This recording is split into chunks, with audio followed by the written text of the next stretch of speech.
mga kabayan, super init ngayon. Talagang, Diyos ko, kahit nasa loob ka ng sasakyan, halos di kakayanin ng aircon. No, dahil dama mo talaga sa balat mo yung init. Gusto dapon talaga po mga kabayan. Nandito po tayo ngayon sa bayan ng San Carlos, dito sa Pangasinan po mga kabayan, dahil meron tayong hahanapin ngayon tanghaling tapat. No, hahanapin po natin isang nanay, no, senior ito, at may kasama at ang apo po mga kabayan. Isa po ito sa ni-refer sa atin, isang vendor po ang nag-refer sa atin, nag-ikot-ikot, nagtitinda. So na-discover niya itong nanay mga kabayan. So ito po yung ating hinahanap ngayon. So sana mahanap natin mga kabayan, dahil kawawa, no, kawawa. At makita natin mamaya yung sitwasyon nila. No, tinatanong natin at pinapakita yung picture, no, kung talagang dito ba nakatira.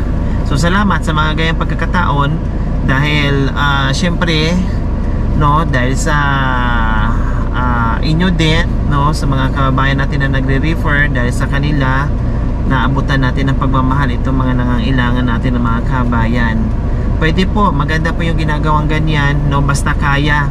No, basta kayang puntahan, na wag lang talaga tumawid at pumunta ng malayong malayo na kailangan pa mag-eroplano or sasakay ng barko, no, dahil mahirapan na tayo niyan. Basta kaya lang po.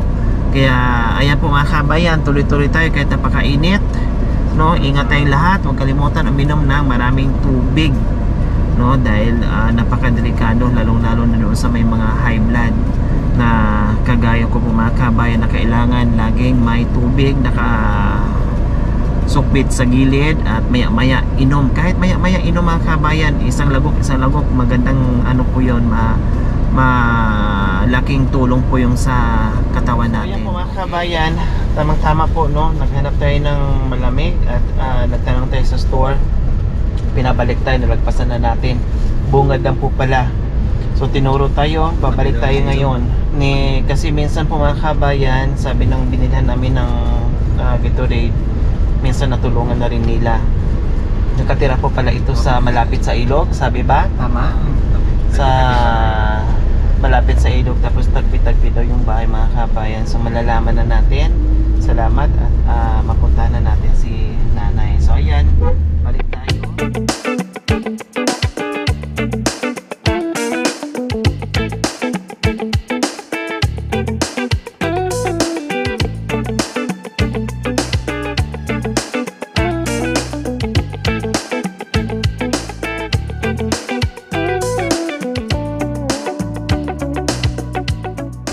So ayan po mga kabayan, sa wakas nakita na rin natin yung bahay na hinahanap natin, no, na pinasa ng ating kababayan na vendor. So ito po, dito po sila napadaan.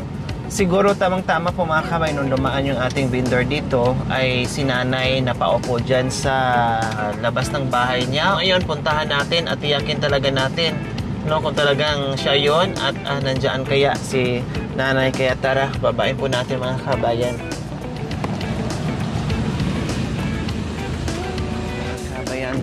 Tao po. Hi, bebe. Hello. Hi, Nay. Hi. Kumusta po kayo dyan?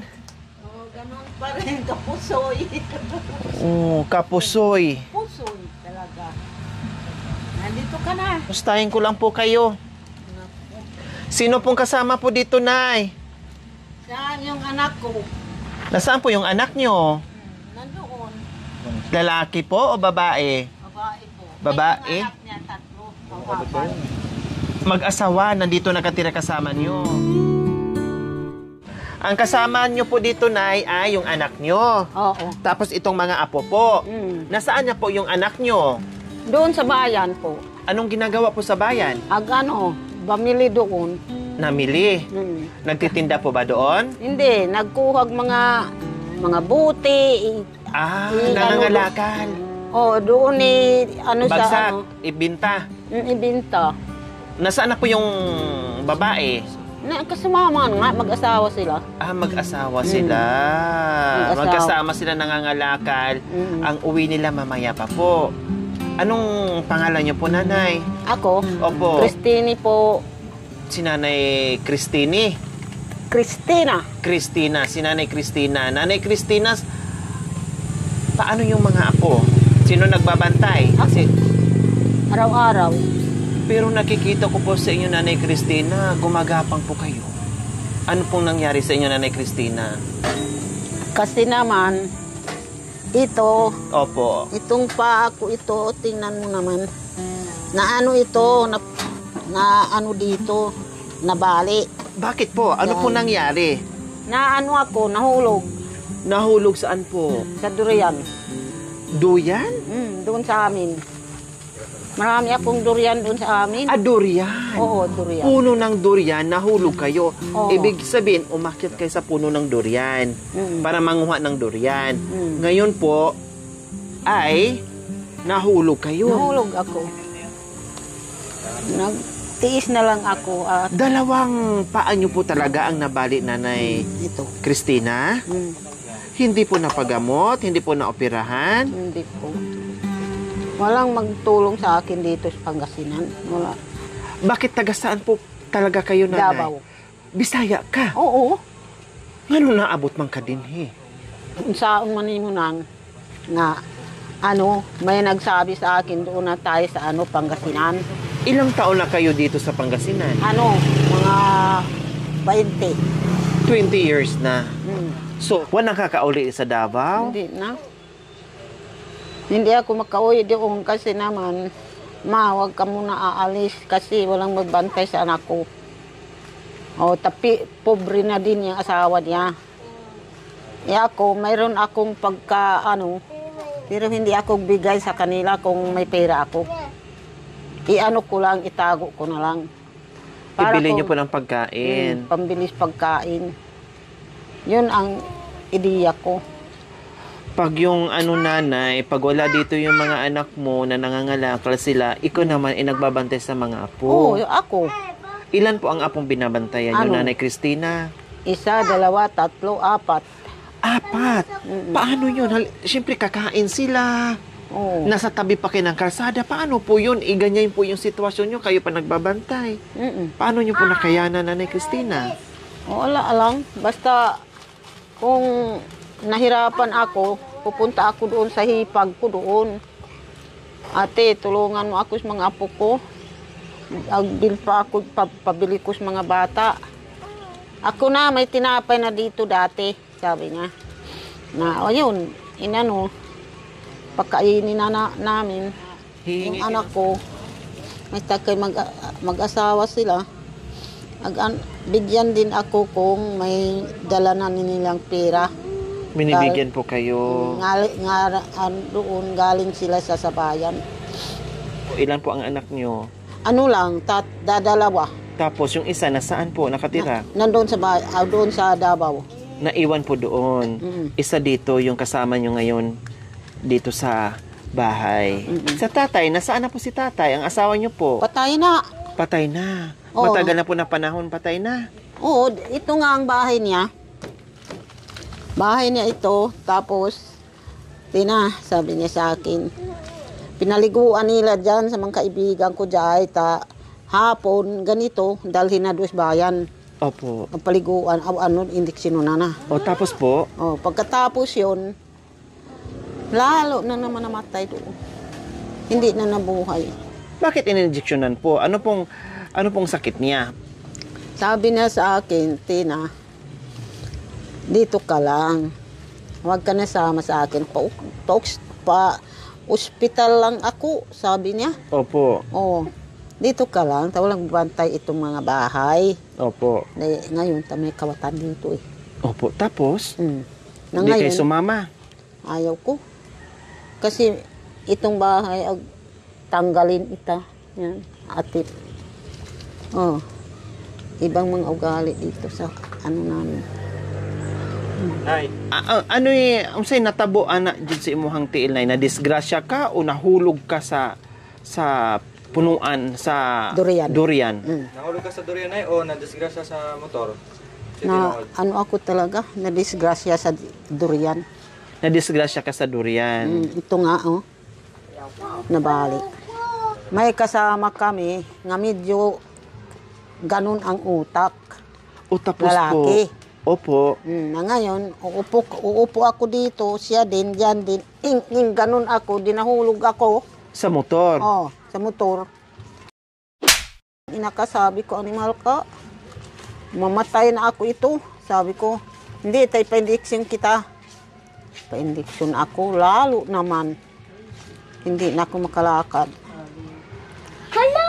Oh, so ang totoo po pala, nanay, hindi kayo nahulog sa durian, nahulog kayo sa motor. Doon sa motor. Pero pagdating ko sa motor, sa durian, ganun ako.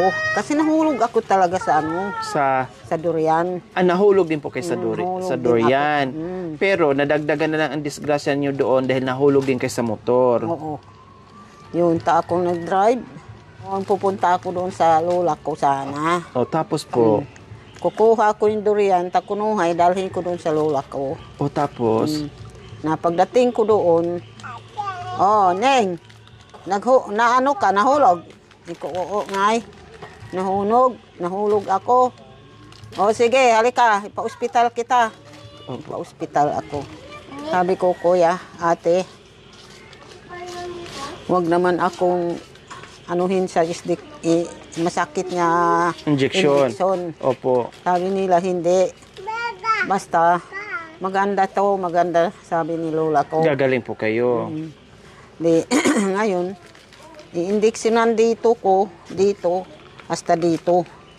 Naawa ang Diyos din, gumaling ako agad. Na ngayon, ito na naman pa ako ngayon, hindi ako makatayo. Ito. Matagal na rin po na panahon na Tina. Matagal na to. Iyan ay yung dati na nahulog ka sa durian, naging okay kayo, gumaling kayo. Ngayon na nahulog na naman, na disgrasya kayo sa motor, ito ngayon ang nagbigay na nalumpo na talaga kayo na hindi kayo makalakad. Oo, ito na talaga. Taga saan po yung nakabangga sa inyo? Or kaibigan namin din. Kaibigan ko nga nahulog ako yung dala-dala niya nga motor. hindi po kayo pinagamot? Pinagamot, pero hindi mo naman anong paggamot. Hindi na naagapan, hindi rin kaya dahil wala din pera, ganon. Oo. Sakit, ilakaw? Sakit. Ang paggapang-gapang mo, sakit din? Hindi din. Kung maggapang ako ito, iganong ko yung kamay ko. Ganito. Itukod mo. Itukod ko. Diyan pa ako nahihinga. Anuhan sa isip ko. Sana naman, sabi ko. Kumusta nanay? Gaano kahirap na ganyan na ang sitwasyon mo tapos nag-aalaga ka pa sa apo mo? Gaano kahirap? Paano niyo po nakayanan, Nanay Tina? Ang sakit. Masakit? Po dati, Nanay Tina? Po dati? Dati? Opo. Nagtatrabaho ako sa mga maisan. Sa bukid? Sa bukid. Pati durian. Dami mga hulog ang durian namin. Anihin ko na yun. Ibenta ko na. Pati mais, palay. Para akong lalaki. Lahat ginagawa niyo po. Hindi ka na nakauwi dito sa Mindanao? Pangasinan. Ako ang tabalot kung makauwi ba ako doon. Pero yung mga kapatid mo nandoon pa sa Davao? Doon. Kung anak ko, Oscar, maestro. Yung babae, madam din. Yung mga kapatid niyo po? Hindi, anak ko. May anak yung teacher? Mayroon, dalawa. Saan na ngayon? Ay, nandoon sa Davao. Tapos yung ditong anak niyo? Adlis. Walang trabaho yun. Bata lang ang niya. Kaya, bunso yung anak yung kasama nyo ngayon, Nanay Tina. Yun, bunso na lang to. Okay, so ayan po mga kabayan, at least natunto na natin, no? Si Nanay Tina po pala mga kabayan, bali ang nangyari po ay nadisgrasya sa durian, pero okay naman, gumaling naman siya noon. Tapos, nung nandito siya sa Pangasinan po mga kabayan, nahulog sa, or nabangga, na disgrasya sa tricycle, no? At ito naging ko sa kanya na malumpo, na nakita naman natin talaga kanina sumalubong, ay gumagapang na lang po mga kabayan. So, sa wakas, kahit gaano kahirap, no? Kahit nahirapan tayo sa iikot, tapos napakainit pa para mahanap natin si Nanay Tina. Nandito kami po, Nanay Tina, kahit papaano ay makapagbigay po kami sa inyo ng tulong, Nanay Tina, ha? Babalik ako, pupunta ako ng bayan, bibili ko po kayo ng pangangailangan nyo po dito sa loob ng bahay, pagkain. Siyempre, ang ibibigay ko sa iyo para hindi ka napupunta doon sa palengke at lulutuin na lang, kakainin na lang, sasaingin na lang, bibili kami ng pangangailangan nyo dito. Tapos babalik po kami, Nanay Tina.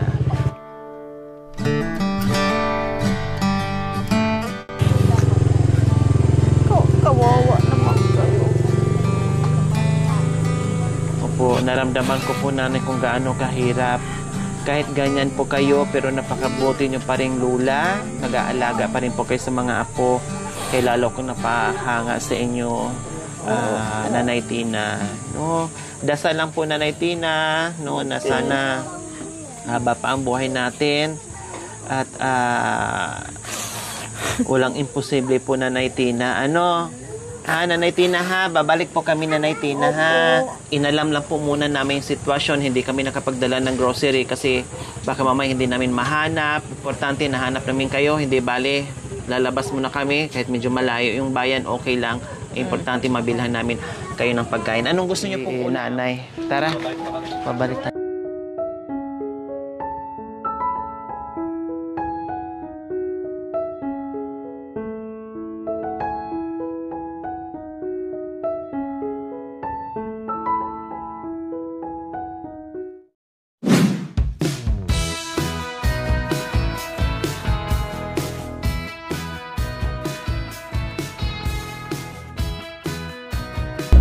So ayan po mga kabayan, nandito tayo ngayon sa bayan, no, dahil ang hirap sa sitwasyon ni Nanay Tina, no, na magbigay tayo ng cash. Hindi naman din siya makapunta dito, no. Bibili na lang natin ng groceries para hindi na siya mahirapan.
ayan po mga kabayan, karating na tayo dito.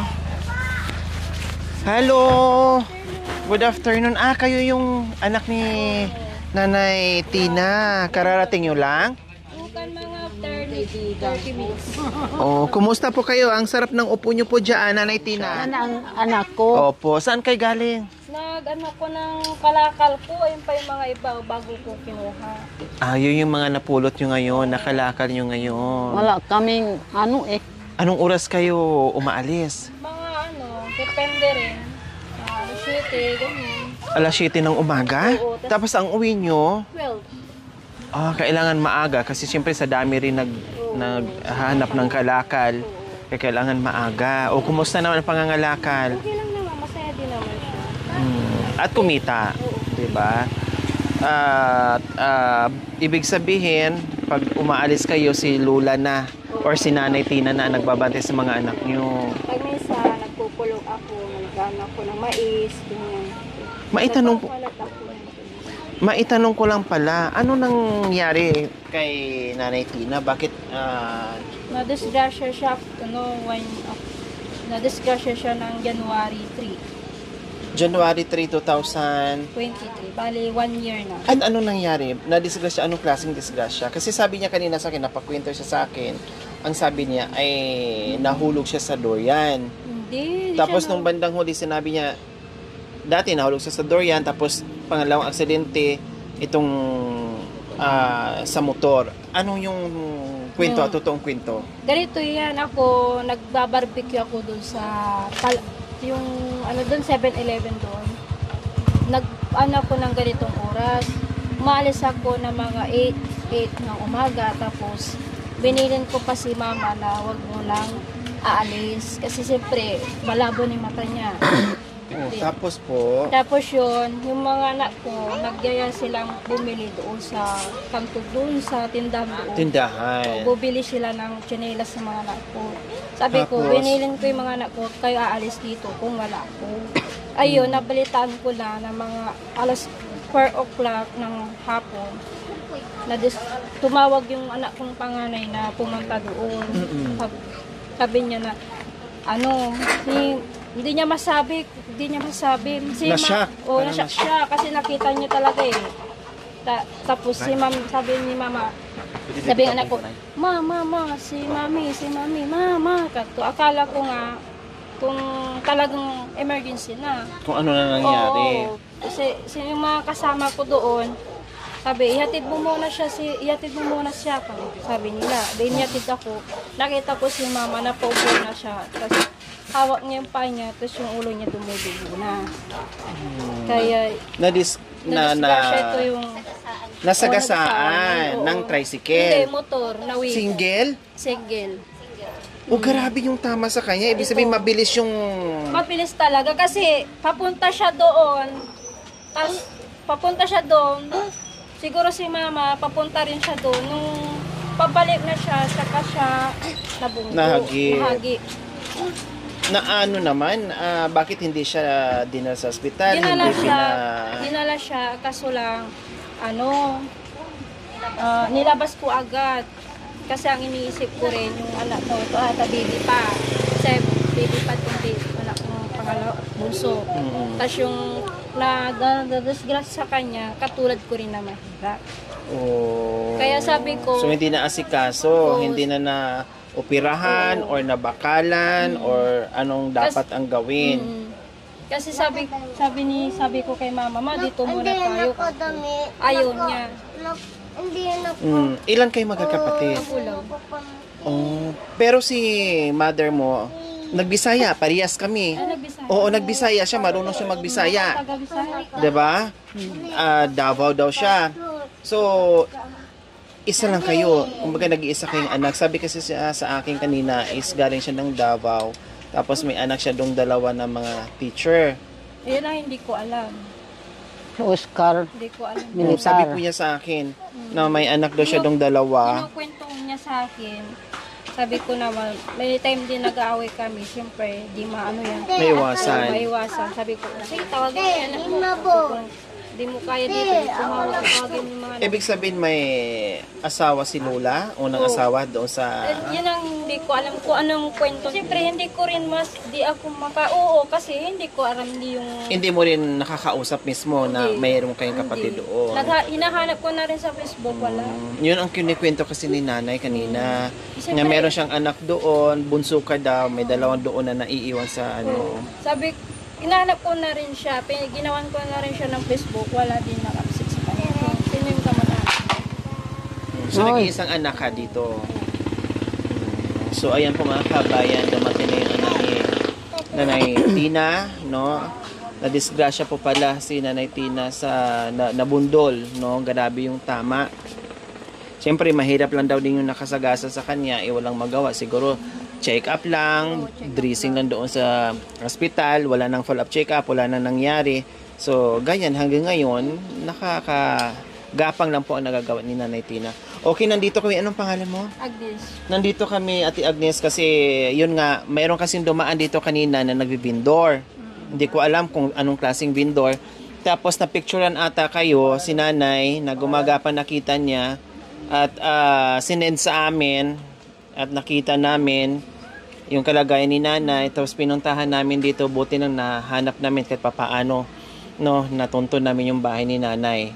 Yenal. So ayan po Ma'am Yenal, nandito na kami. Crisostomo, tama? Ma'am Yenal, Crisostomo, nandito na kami. At ito nga, deserve nga ni nanay na makatanggap ng ating pagmamahal. So ito, magbigay tayo ng groceries ni nanay.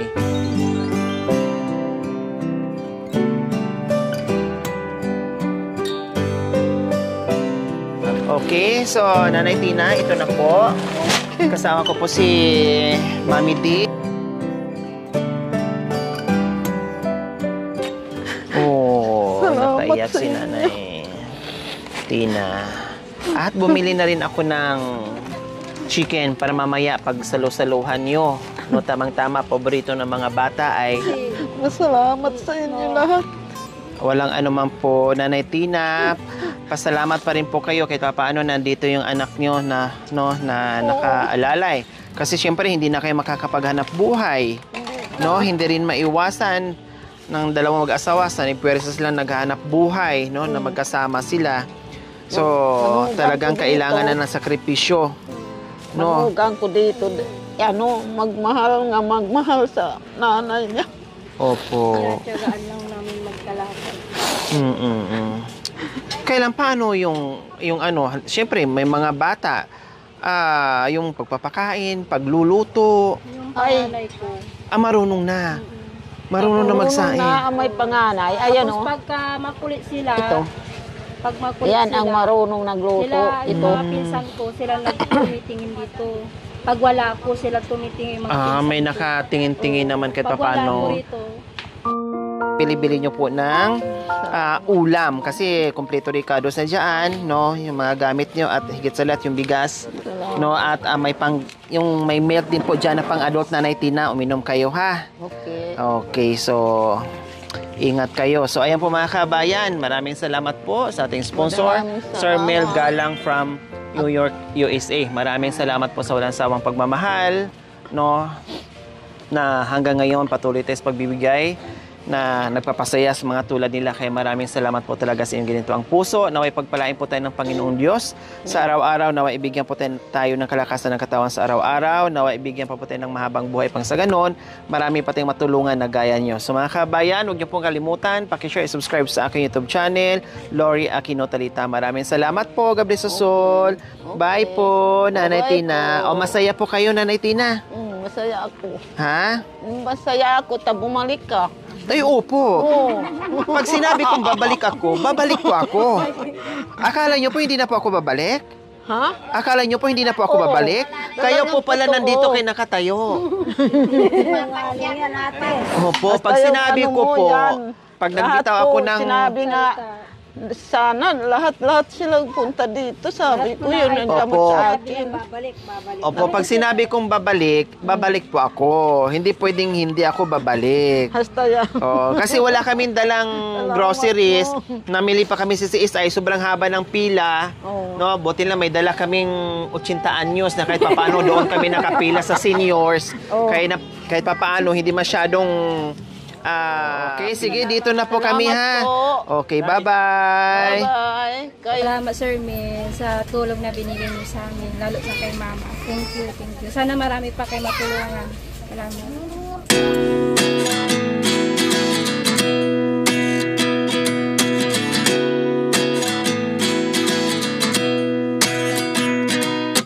At 29 and I find myself wondering what did happen to the last 10.